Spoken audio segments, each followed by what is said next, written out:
What's up, beautiful people? Hello, hello. It is Christopher Rausch, your No Excuses coach, here with a special broadcast, just going live here right now. All I want to do is just introduce you to my associate director. This is Gizmo. Say hi, Gizmo. Gizmo's responsible for lighting and for props and for treats, and he's responsible for keeping the green room stocked with M&Ms. So everybody say hi, Gizmo. Hi, Gizmo. Oh, he's such a cute kitty. Oh, no, I wish I could say that that was the reason why I was going live today, was to show you my cats. But no, today actually I'm just going live here for a second. I'm going to bring on a buddy of mine here in a minute. But you guys know that all things Christopher Rausch is really about us expanding our minds and expanding our opportunities to see things from a different perspective. That's really what I'm all about, is getting us all to see things, expanding our awareness and to see things from different perspectives, because we're all basing our perspectives on the conditioning process that we went throughout our childhood. And then again, all the different beliefs and truths that we've accepted as reality throughout our journey based on those conditioning principles. And often our beliefs shape our feelings, and our feelings shape our actions. And that all creates a cycle on that. So just thought I would go live today. I've been having some challenges this week with people. And of course, I have a great pool of people in my life who help me expand my perspective and whatnot. So I thought I would just go live here for a second and bring on my brother from another mother. You guys know him as Mr. Scotland, Mr. Jock, aka John Brocas. What's up, brother Jock? How are you doing today in North Carolina? Well, actually, it's not bad, Chris. It's actually sunny here, and my wife is outside with her friend, and they're sitting in the sunshine, enjoying a little not Bucks Fizz, but a little something. What's And Bucks Fizz? Is that a Scottish thing?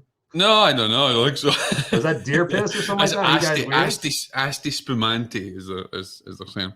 She Is that has ice had cream? she's a friend that's come over from the UK that passed all of her COVID exams and managed to get on a plane. And she's my best friend from school. She hasn't seen her for many Is, years, so isn't that she's crazy enjoying that, it. You know, like you said, passing the exam, the COVID exams? I know it's like you got to take an exam. You got to study it up. You got to study up. I've got my friend. She's in Mexico right now. The founder and CEO of Help Heal Humanity. She went down to Mexico for a vacation. Unbeknownst to her, caught COVID, went to go leave on the plane, couldn't leave on the plane, had to stay back in Mexico for 2 weeks on her own dime, had lost her airplane tickets because you have to change your reservations within 72 hours, lost her plane trip back to Canada, all this crazy shit. So the fortunate thing for her is that she's vacationing in a house that I guess is adjacent to Jennifer Aniston's summer house, and then some other famous person on the other side. So she's off. I got to be stuck somewhere, I might as well be stuck in Mexico. But Exactly. yeah, Not too the shabby. financial, yeah, the financial aspect of that is one thing, but I'm glad it's sunny over there. It's beautiful here in Southern California. We got Lucy in the house. What's up, Lucy? We got Lynn in here. Lucy says here in Augusta, Georgia, clear blue skies, a little chilly, 59 degrees. And that's all we wanted to do, ladies and gentlemen. We wanted to bring you the weather from both sides of the coast. And no, the reason why we're on here today is me and Jock were talking. Honestly, we talk all throughout the week. And I've had some interesting situations this week. And of course, we know that Bob Saget recently passed away. And what it was is something spawned me, Jock, and I told you about this, and I wanted to bring this to everybody's attention. I'm not going to say names, but somebody had posted something about Bob Saget. And when somebody dies, regardless of what it is that they were in their life, there's got to be an opportunity to say, hey, listen, we're sad for that. Even if your worst enemy, I mean, whether you're a Joe Biden fan or you don't like Joe Biden, you don't like Donald Trump, or you don't like whoever else, when somebody passes away, I mean, you got to have a moment of respect for them. And I happen to like Bob Saget, but this person posted something and immediately started calling him a pedophile, started saying, controversial shit like, oh, he just boasted that he just got his booster vaccination 2 days ago. The COVID vaccine killed him, and the COVID vaccine killed Betty White. And it was just this one post, and I was just like, what? And I really just, that's when I approached you. I'm like, why do people post these things? And so I personally, rather than really kind of just going on his post, I did a few things on his post. But then I reached out to him and I said, listen, I really want to understand, what did you hope to gain by posting this? What was your intention? What was it you hoped to gain? And he never responded back. And then he responded back. He says, to get you thinking, to make you think. And I was just like, well, you made me think, but you made me have a really cross impression of you. And I've had experience with this person for over the years, and I've seen a lot of their posts, which I do not agree with. But again, I hold space for those people because everybody has their right to choose. That's my belief. That's what makes the world go around. But when it starts crossing the line to a point of, what are you trying to gather people to just have your same opinion and to bash this person. What is the real intention? What is the root of that? That's why I titled this, what's the root of the situations?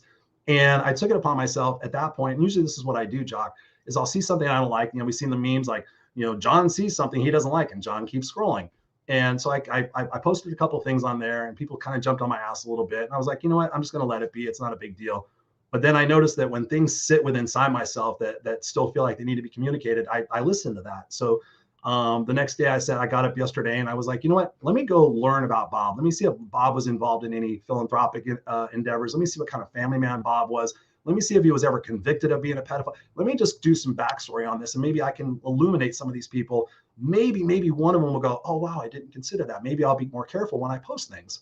And so I posted all these different things. He was madly involved in the Scleroderma Research Foundation. He was supportive of that. And somebody had posted a video of him telling this raunchy bad joke. I mean, they called him a porn guy. They called him a pedophile and everything because of this joke.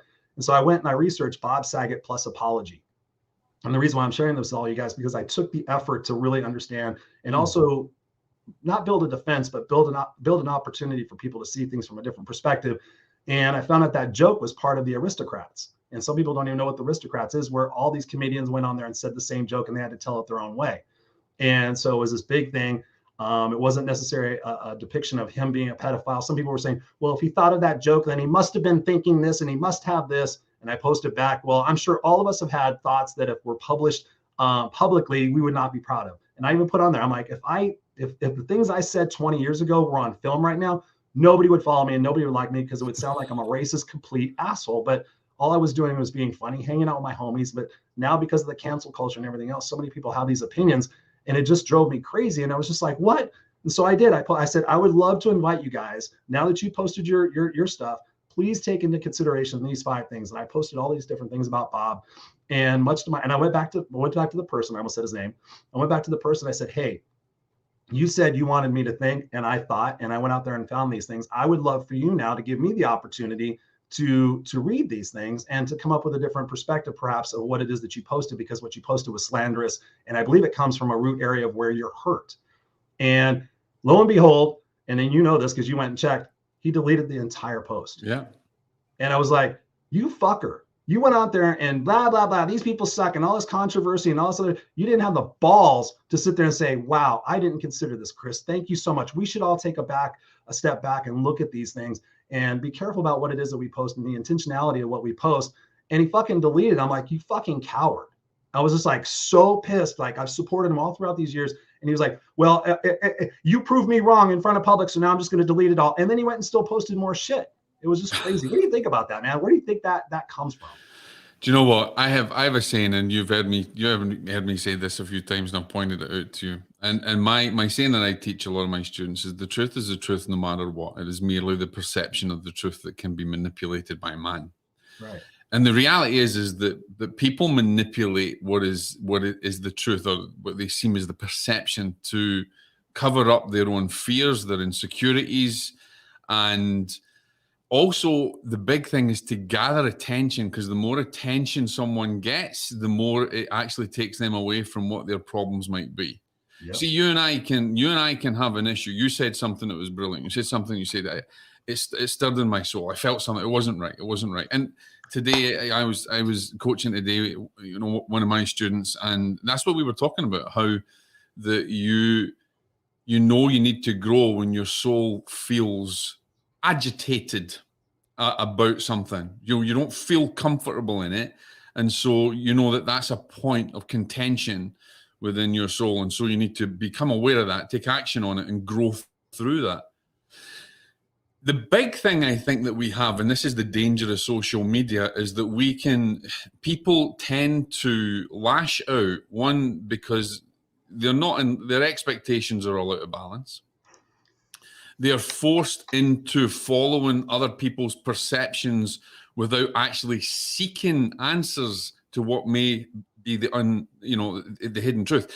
And I'll kind of exemplify it very simply, and I think that's where social media is dangerous. But you and I are standing in a field, and we're 10 feet apart, and there's a beautiful tree down there. And I look at the tree and I say, hey, Chris, look at that tree.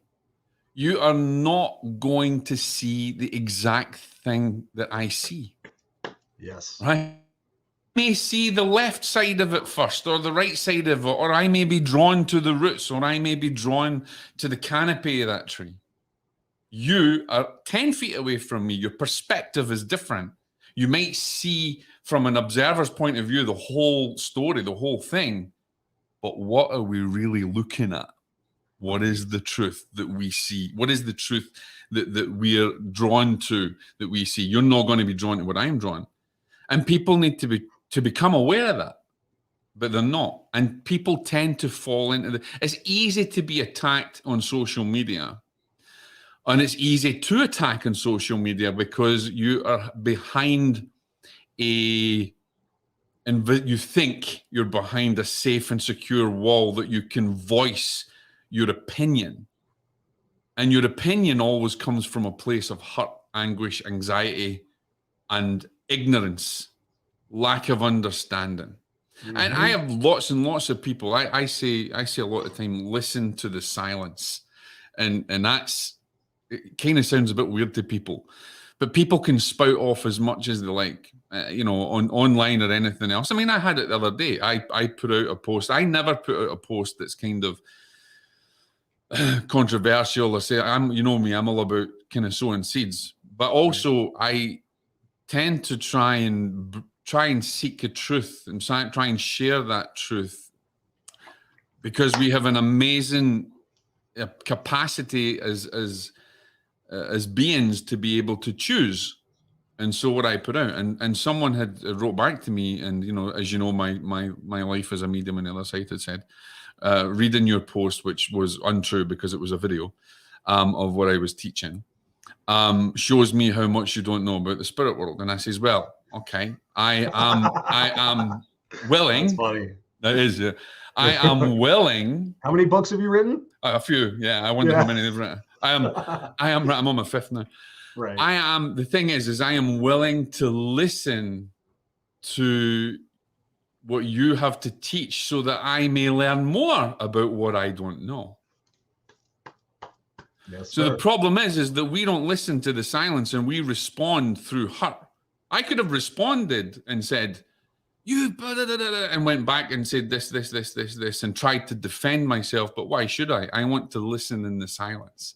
Right. Because sending that message back hopefully will sow another seed, because there's no point of me getting into some conflict, because the conflict is based on perception. And if that person doesn't believe that the spirit world holds evil beings, so be it. I will listen, and I will listen, and I will listen. And then I'll put forth what I feel, and I'll plant a seed, and I will allow someone to decide, does that sit well with me? Does it feel comfortable? Or is it making me uncomfortable? What do I need to learn from it? That's all my job is. So when I see people attacking, and then of course, this very person that you're talking about could be the same type of person that goes to church every Sunday and spouts love and Christianity and spouts whatever religion they face, whatever religion they follow, or whatever belief system they're perceived to follow, and then come out and do the exact opposite of what the fundamental root of what they're being taught, shows that they have no capacity to seriously learn from a spiritual perspective, or even understanding what compassion is. Right. The mark of a true warrior in the samurai lore, a true warrior is a warrior who knows he has the capability to take away that life or destroy the enemy, but shows compassion to allow the enemy to live and to learn through its transgressions or through what it needs to live, what it needs to learn. That is the mark of a true warrior. That is so true. And I love what you say that. So what is that 2-syllable word that identifies the people in that situation? Starts with an H. You see it. Hypocrite. Hypocrites. Don't be a fucking hypocrite, you jackasses. And that's the thing, is that we people are hypocritical because they will not even look at themselves. They don't look at what they're going to be uncomfortable about. Mm-hmm. And we've got stronger, Chris, you and I, we've got stronger words for them, which we might not do. And this is a children's show. We want, which we won't, we won't, not during the day. Maybe that's Raw&Unscripted on a Friday night. But the problem is I see that a lot of these people are coming from fear. Yeah. And they're governed by fear. And they are controlled by fear. And they allow themselves to become prisoners of the fear. And here's the truth. And I think we spoke about this the other day as well. They create all of that inside of themselves. It's not created by anybody because they allow it to happen. They allow them. And then to go out and attack someone. I have a saying that is kind of quite controversial because a lot of my students don't get it until they get it. Compassion when you can finally hug a murderer. Oh, compassion when you can finally hug a murderer. Yeah. Hug the murderer that killed your family, or just hug a murderer in general? Anything, just however you perceive that, however you think of that. You have to think about it. If we're talking about religion and people are spouting Jesus and everything else, or whatever they believe in, Muhammad, Buddha, whatever, that avatar, let's take Jesus for instance. Well, he learned to hug a murderer because he never judged. And he was compassionate right to the day that he passed. And there was thieves and murderers around him. And he never once judged. And he never once tried to push himself or anything forward to fight back to what they said or to try and punish them. He never tried to punish them through his thoughts or his feelings. You see, at the root of all religion is love, forgiveness, and compassion, but it's the 3 simple words and 3 lessons that we cannot seem to friggin' learn. So when someone passes and transitions over to the other side, I ask, from what we were talking about, what is it in that person's life that has upset them and caused them so much anxiety, so much fear, so much hate, that it takes them to go out and start to attack without knowing any truth? And it's like Chinese whispers. You and I can be sitting in a whole group of people. You whisper something to me, I whisper something to them, and it could be something like, I'm going to buy brown shoes. And I turn and say, Chris is going to buy brown shoes. And they go, Chris is going to buy brown shoes and a blue hat. And before you know it, and you get to the end, Chris has bought brown shoes, blue hat, red trousers, different t-shirts.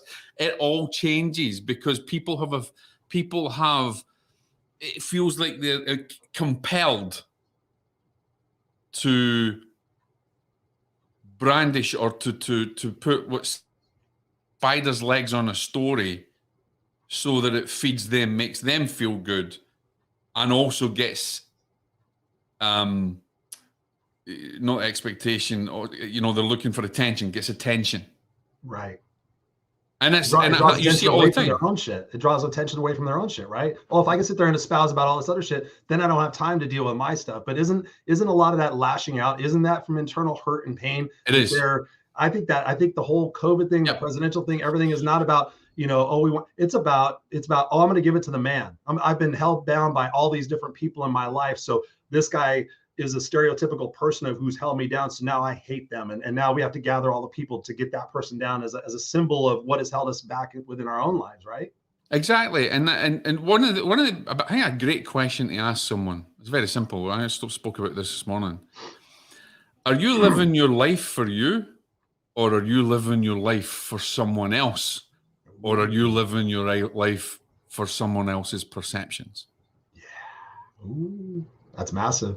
It is massive, because I want to live for me, and I want to serve in the best way that I can to sow seeds of transformation in people. Yes. It's not my job to try and live for them. And it's not my job to actually live through their eyes. I'm a parent, you're a parent, right? Do you live through the eyes of your son, or do you live for you so that you can serve your son in the best way? Yes. Right? Actually both. I do see things from his perspective, which allows me to adjust mine to sit there and say, I heard something brilliant. Dennis Waitley, one of the veterans in the personal development industry, he just rewrote his book, The Psychology of Winning. And I listened to the audio program, and it wasn't so much about the psychology of winning, but him narrating what it is that he's learned in his life. Yeah. Now he's much older, and he's looking back on all of the success that he's had, all the money he's made. And now his perspective is, man, I wish I would have spent a lot of that time with my family. Now he's got regrets. Now he's like, okay, I would trade all my money and everything to go back and have another year of my life to spend with my family. So he's realizing that. But in there, he said something that was interesting. He goes, am I being the person that this other person would be? Am I being the person that I would want this person to be if I were them? And so I liken that to be, when I'm with my son, am I being the dad that I would have wanted when I was a 5-year-old boy? So when I sit there and I stop and I'm like, okay, I'm seeing things through his eyes. He's 5 years old. He's just really learning how to really articulate sentences and everything. He's excited about everything. He feels like everything's going to come to him. So with me going, no, no, no, no, no, I have to stop and say, I'm coming from a perspective of a 52-year-old man. He's a 5-year-old son. So let me get back into when I was 5 years old. I just wanted to have fun. I thought everything was exciting. So I have to redirect my perspective and get with him so that we can connect. So that ultimately, when we have that connection, he has that opportunity to learn and to receive, right? Yeah, and he has that choice. And let me be a devil's advocate as well, because there's something you said, and this kind of goes back to what I mean. Too many parents live through their children, not through their own life. So it will be, right, you're going to be a doctor. This is what I'm aiming you for to be, or you're going to be a pianist. Oh, yeah. Because you never took it, you never took the chances or the opportunities that God or Spirit gave you to be able to be the expression of what your soul is supposed to be, to express what your passion is. So because you failed and you missed that opportunity for your growth, you live through the eyes of your child. And your child then they don't want to be a friggin' doctor. He wants to be a film star, or he wants to stand on stage. Right. And he wants to sing.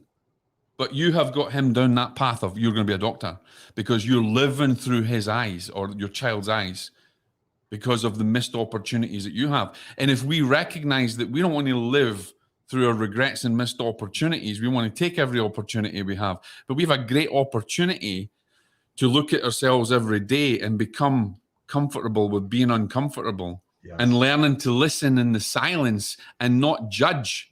Because there's a true thing for all you people out there that study the Bible, do not judge lest you be judged. That is not a simple statement. That is not a simple statement. You can read it from the surface level if you like, but you sit with that for 3, 4, 5, 6 weeks in your heart. You contemplate on that every day and you will come up with something completely different.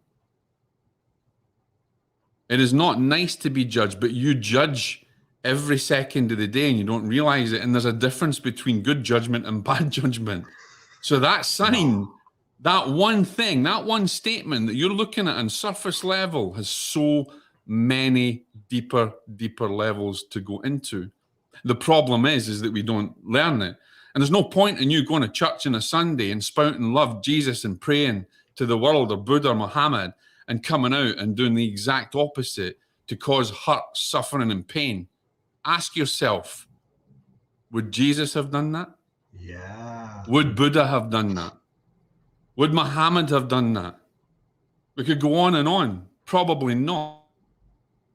Wouldn't, absolutely wouldn't, because they were divinely aware. They were so in tune with the Spirit that they didn't allow themselves to be manipulated by the perceptions they faced. They seek truth where they can. They really exemplified love, forgiveness, and compassion. Don't go and say a prayer if you can't feel its meaning. Shut your mouth. Right. I want to capture some of these comments here. Guys, we just came on here just to riff for a little bit, so we're not going to be staying super long, but we got Lynn in the house. What's up, Lynn? Thank you so much for being here. Lucy's saying here, amen. We got Ellie from UK. What's up, Ellie? Thank you for being here. Lucy Gonzalez Romero, thank you for being here. She says, wow. She says, amen. And she also says here, different perspectives from different minds. Yes, absolutely. Lynn Serrano, my sister from another mister, big sis. She says, yes, I'm about the perception and the perspective. Absolutely. We got Susan in the house. Thank you for spending your time, Susan. Sending you love and hugs. I know you're going through a lot right now, so lots of love and hugs coming your way. Got Jacqueline, the kick-ass Rose in the house. She says, hey, Christopher Rausch, keeping it raw and real, my kind of person. Absolutely. Got Peachtree, Georgia in the house. We got Mark says, greeting Chris and Jock. Most of the time we create our own problems. Yep. It's okay to push yourself towards excellence on the other side of that coin and embrace your fellow man. Listen, learn, and serve. I would jump into that as well, Mark. Mark, here's something to think about. You can push yourself towards excellence, and we can be the best person that we can be, as long as that when we put out a hand, we don't put out a hand to take, but we put a hand to lift the person, to take their hand and lift them up, to look them straight in the eye and say, we're equal, and you can do what I do. You can be whatever you want to be, because greatness is inside of you. So we want to extend a hand, not only in friendship, but to bring them up with you. Yes. I mean, that should be, for me, that's the intention when anything I post and anything I say and really do is really, the intention is to lift everyone up, not a part of society, but everyone up, whether I agree with them, disagree with them, maybe at the point in time, I don't particularly care for them in a like standpoint, but I'll always love them. So thank you, Mark, for that observation. We got Din's in the house. She says, hey, Chris, big shout out from Saudi Arabia. Salam alaikum. Thank you. What did you just say? Hello? Salam alaikum. It's a hello, and they'll come back and say alaikum salam. Awesome. Thank you guys for being here. I know my it's crazy. I don't know if I told you this, Jock, but my podcast, the Raw and Unscripted one, we're not doing Raw and Unscripted right now. We kind of are. That one is big in the Middle East. It's pretty crazy. So I love it. Is it really? That's awesome. Yeah, it's really crazy. And then like I told you before, I did tell you it was jumping in the UK as well. So I think that you have something to do with that. But yes, thank you for being here in Saudi Arabia. Jacqueline says here, I've created a lot of my problems, but I solved them. I kicked it in gear and worked on them. Absolutely. Sandy Archer's in the house. She says, hi, Christopher and Jock. Thank you, Sandy, for being here. Jacqueline says, to thy own self, be true, kick in a gear every day and work on myself. I'm proud of the woman I have fought to become. And you have. I've known Jacqueline for a while here on social media. And she's the other green. She's Irish, but she's very vulnerable and very open and raw about her growth journey. So that is awesome. Mark comes back here and says, Jock is looking like a shock jock from those old school radio days. And that is a compliment. Rocket Jock. He also says here, preach, Jock, preach. All good teachers, you are spreading of my brother. That's some serious truth, wisdom, and knowledge. Yes. We got Neil in the house. What's up, Neil? Good to see you. That's my clubhouse buddy. We see Neil in our men's group. Neil, how's it going? Yeah. He's up there in Canada. He's cool people. He says BBC, absolutely. I'm guessing the British Broadcasting something or other, but I'm not sure if it's big butts and something else. I don't know. Sandy says here, yes, serving unlocks many things. I have a question for you because we talked about hypocrisy and we talked about different religious texts, and I've never asked you this question before, and I've struggled with this. Mm-hmm. For me, when somebody says I believe in the Bible, I guide my life by the Bible. Do you believe that if somebody says that they should embrace all aspects of the Bible, or can they pick certain aspects of it and say, okay, I believe in this, and this is what I'm going to espouse? But if there's any contradiction or anything else in the Bible, they're not going to support that. Is that healthy? Let me make it very simple without going into massive philosophy. If you're wearing a pair of jeans and those jeans become too tight and you feel uncomfortable, what do? You take them off. You take them off and you get comfortable, don't you? You get something that's more comfortable. Right. The thing is that you don't, if you're being told the Bible is all there is, or the Quran is all there is, or the Upanishads is all there is, then you are not free. You're a prisoner. And you're a prisoner, not of the self, but you're a prisoner to other people's ego and other people's expectation. And so I will say, I've studied the Bible, I've studied all sorts of things, Buddhism, and the beauty that we have for the freedom of choice and free will is that we can take whatever we like that makes us feel comfortable in the spirit, that makes us feel that vibes with us, that makes us feel that it's a knowing in the heart, and learn from it, then that's all right. Why should you be told and dictated that that's the only way to go? There is so many contradictions and so many texts. I mean, the Aramaic words mean something different to what it means in this day and age, you know? And so we have to understand that even the Bible was brought through, not as, you know, I'm probably going to end up getting taken out for this, but it wasn't literal. I mean, come on, guys. A lot of it is parable. A lot of it is teaching stories. A lot of it is wisdom that is hidden beyond the words. When you can start to understand something, not the word that is spoken, but the space between the words, between the letters, then you may be understanding the context of what they're trying to tell you. Yes. There is a lot of contradiction in life, but we have to be able to take on board what sits in our soul. And I've said many times, you've got to be comfortable being uncomfortable, because in our uncomfortableness, we want to strive and break through it and become greater.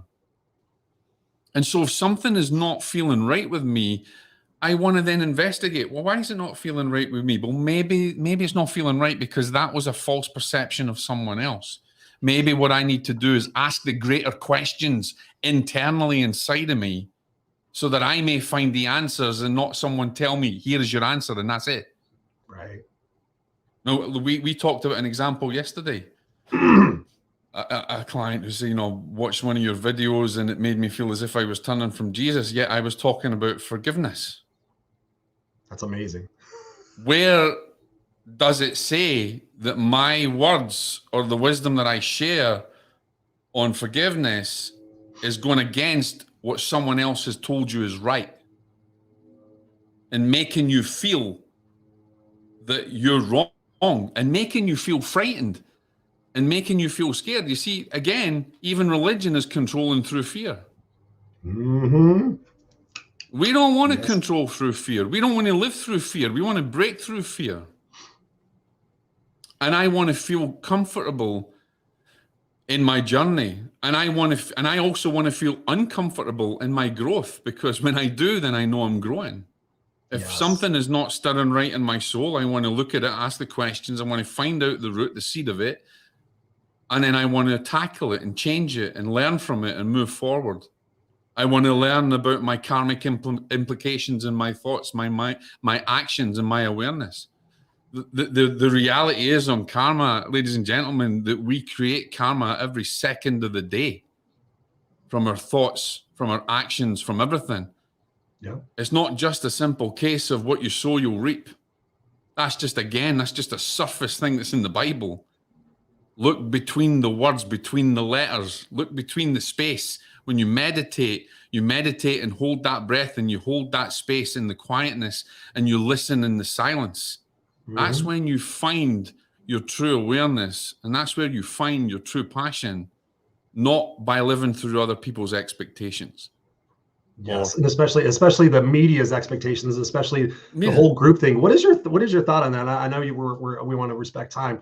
What is your thought on that? So when I see social media posts and I see that, I see a lot of hurting people. I see people trying to gather the wagons and do this whole look, see, I'm right. And see, I've got all these people that are right with me.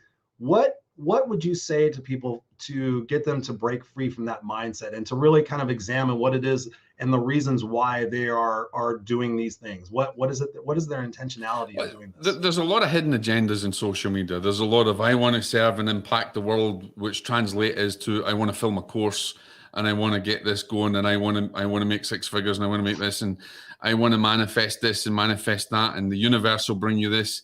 Universe won't. I've said this before. The universe won't bring you jack shit. The understanding the divine law, its implications and how they relate and how you move through life is how you will learn, because it is not your affirmation that's going to change anything and bring it to you. It's your understanding of divine law. And if all your affirmations are failing, it's because there's something in divine law that you have not achieved or not done or not recognized and not gone through or not had karmic balance. Yeah. And so when I put out a post or I put something, and I'm very rarely, in social media, it's a necessary evil. But what I tend to do is, like we talked about, you said you want to go live on Instagram. I'm like, dude, I've got a media company, but I don't know how to go live on Instagram because I've never been on live on Instagram. I write articles and I write for a lot of organizations and things. But yeah, let's just do it on how we know how to do it, because I just don't know. So But what I tend to think is if I'm putting something out there, I believe I'm a fantastic gardener. Yes. Yet I'm really not good I won't go. I'm really not good in the garden outside. I'm talking about the garden of life. Right. I believe in planting seeds.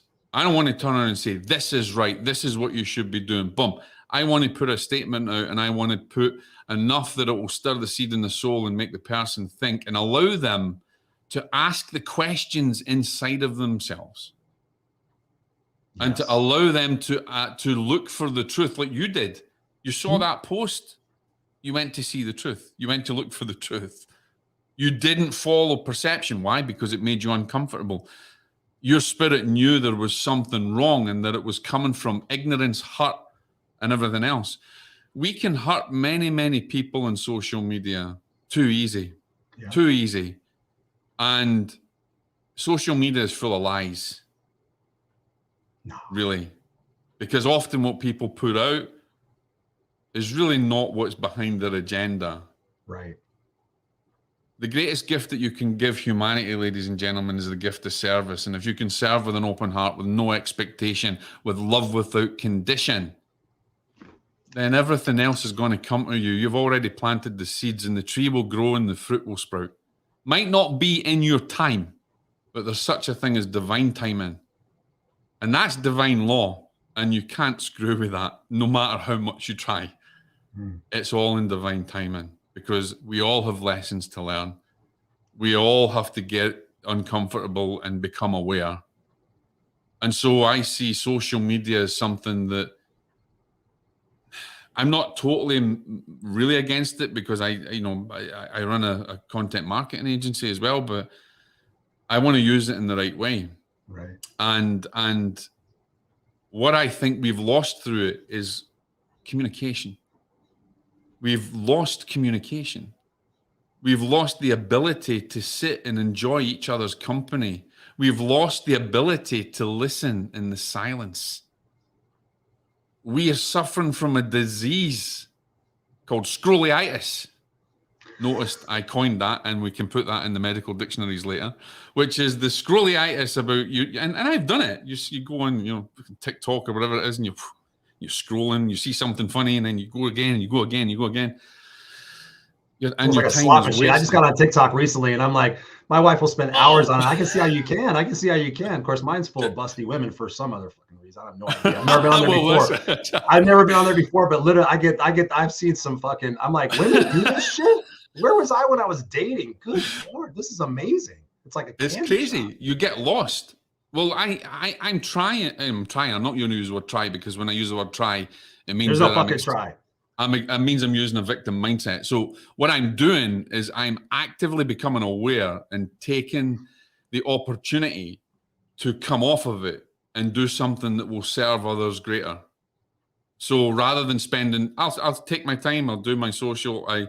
If I become aware that I'm scrolling a bit too much, I'll immediately stop. Yeah. And I think, right, what can I do that will serve someone in a greater way? Or what can I do that will serve my soul in a greater way? And that may be, maybe I'll come in and meditate. Maybe I'll come and pray. Maybe I'll come and send healing to someone that needs it. Maybe I'll just go and write an article.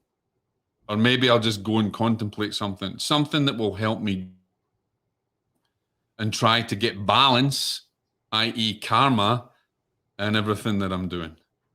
Yes. No, I love that. And what you're saying really, Jock, is the fact that we have to accept personal responsibility for where we're at and really look introspectively at some of the things that cause us to want to react. I was just on Barbara Majeski's Instagram Live, and she was talking about some stuff. And although I don't agree with all the things that she's saying, I do agree with the fact that we do have to look inside. And I posted on there, react versus respond, which is something I teach, which is something I've had to learn extensively, is being able to take that moment, take that pause, and really what Stephen Covey talks about in the book that's to my right is seek first to understand. And that's the message I really want to get across to all of you guys today, is really go seek first to understand. When you see something that pisses you off and you see it coming from a place that you don't agree with, rather than even doing it there on the comments, I've done some on the comments, take that conversation offline and actually ask the person, hey, can I spend 10, 15 minutes with you and really understand where it is that you're coming from? and see if there's an opportunity for that other person to see things from a different perspective as well. That's the thing that really pissed me off about that post, was like, okay, they came out here and go, oh, this is wrong, and spreading all this gossip and bullshit about this guy. I go out there and do my research, and I sat there and asked the guy, I said, what did you want me to do? And he says, I wanted you to think. And I did this research and I posted on there. And I saw that people weren't climbing on there as much for the positive stuff as they were trying to climb on me from my perspective. Oh, you're probably a pedophile too. I'm like, where the fuck did you get that shit from? You fucking moron. I was like, I wanted to reach out through the fucking social media and beat their ass. And the thing is they're also coming from a point of anger. Remember, I think I put a post out yesterday on anger. I can't remember. I put a post out on anger. So, because you create your own anger as well, because you have the choice. You create your own fears, you create your own suffering, and you're coming through anger. Yep. Which is hurt people, right? Hurt people. Yeah, people hurt people. And anger will make you respond without thinking. It's almost like you need a drink and you take a drink. But if you get so comfortable in anger, that's all that you know. Wouldn't it be great to know something different? Because anger then manipulates disease and becomes unbalanced and more, and emotional turmoil, and you're suffering and you're coming from it. What's the point of being angry? What is the point? It's a sense of being in control. That's what I learned from my mom. She was always angry. She's always yelling. I'm like, that's her perspective and perception of being in control. As long as I've got the mic, as long as I'm the loudest motherfucker in the room, then I'm in control. Exactly. But in reality, they're not in control, because internally there is no control.